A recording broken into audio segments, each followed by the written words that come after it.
Hello guys, welcome to our YouTube channel, and today we are going to learn about University Alberta login.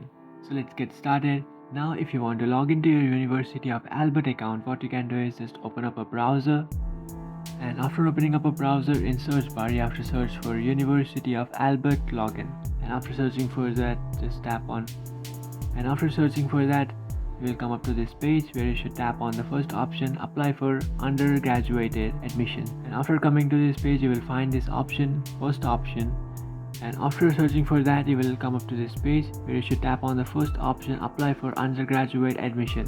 And now if you scroll down here you can find this option which says, are you logging in to review and or continue a current application for admission. Just tap on that empty box and then tap on yes, and you will find this login option. Just tap on login.